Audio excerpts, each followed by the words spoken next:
My final honor is simply to introduce to you our penultimate speaker, the person who has provided the outstanding leadership with indomitable spirit, determination, and enormous patience to deal with the board of directors as the executive director for the last 16 years, along with 10 years as before that on the board, Margie Schaps. Margie.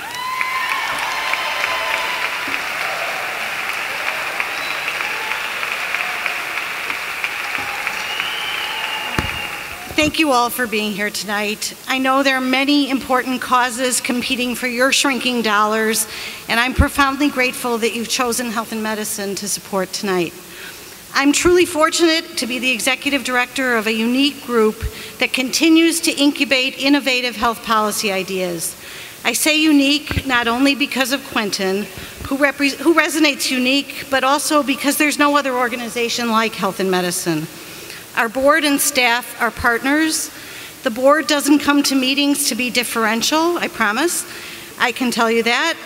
They participate in our programs and our projects. They make them happen. They lend influence and intellect, and they know the right buttons to push because they're committed, connected, and caring. Foundations and other funders, many of whom are here tonight, appreciate the leverage they get from their resources, for the return on their grant dollars reflects not only the incredible staff that we've been able to assemble, but the kinetic energy that we have with the board.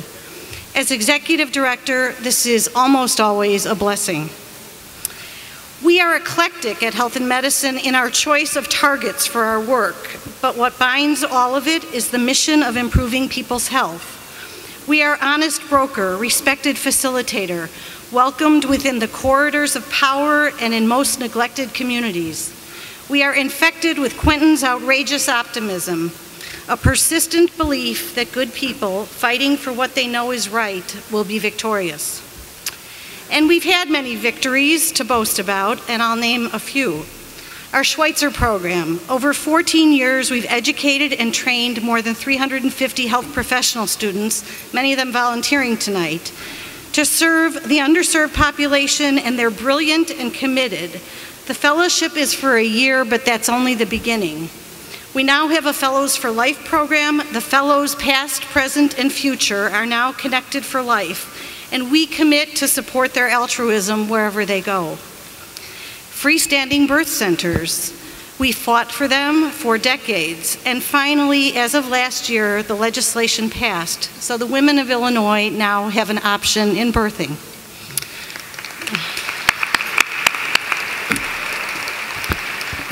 The Cook County Health and Hospital System, together with many of you, we created the emergency network to save Cook County Health Services, and we helped author the ordinance to create a new board of directors. Regional healthcare, we're in the thick of creating a seamless healthcare safety net across seven counties in northern Illinois. Yeah. Girls in prison, the fastest growing population of inmates. We've trained hundreds of prison workers on how to address the unique health needs and mental health needs of this growing population, and we helped establish the first Office of Girls Programming at the Cook County Detention Center.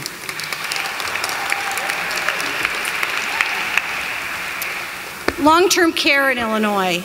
We did the research on state best practices, and the state is moving in the right direction to rebalance spending so that every older adult in the state has an opportunity to live their final years safely at home with their friends and family.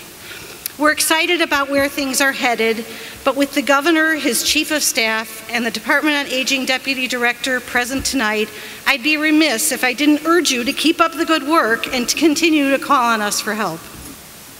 Last week's historic health summit is a reminder of the work that still lies ahead. We are mission-driven and idealistic. How could we be otherwise as Quentin's partners and protégés?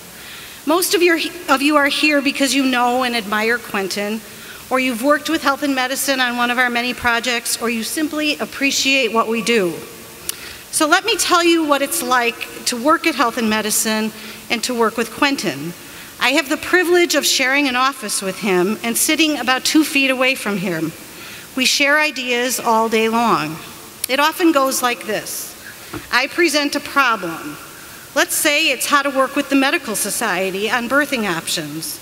Quentin then will give a political and historical analysis of why the Medical Society disagrees with our position and how we can't get discouraged, even though we've been working on it for decades. That we must continue to fight the forces of reaction, as he will say, then maybe an on-the-money quote from Shakespeare, and voila, I'm inspired to try something new. Or I'll be frustrated that the county board is considering cuts to the health system budget. Quentin explains the history of struggles with the county board, gives an analysis of oppression, and then he starts to extemporaneously make the best argument possible for why the cuts shouldn't be made. We quickly get those thoughts put together as an op-ed. He'll call the newspaper, and they'll say send it over, and voila, it's printed. We all know and appreciate the sharp mind that Quentin has. What he also has is courage. He is far ahead of society on so many issues, and he won't let up. There are few injustices not worth fighting for Quentin. Discrimination in Chicago medical institutions, the inhumane conditions at the Cook County Jail, the unfair treatment of workers. It's been a cold winter this year, and on one of our coldest days, there was Quentin putting on his coat in the middle of the day. I said, "Where are you off to?" He said, "The Republic Windows workers were picketing in front of the Bank of America." I told him we had too much to finish before the end of the day. To which he replied, "There's nothing more important than supporting the workers." So I put on my coat.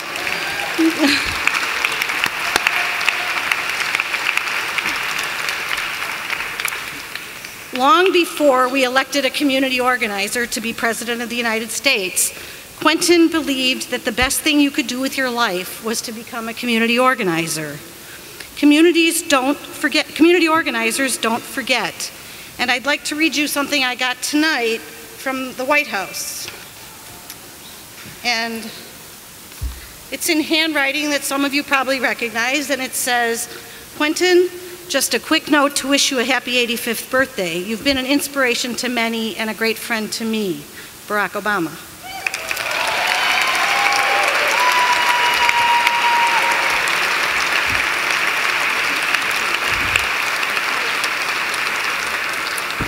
I'm told he wrote this on Air Force One yesterday, and it was delivered here tonight by Steve Rothschild. Thank you very much.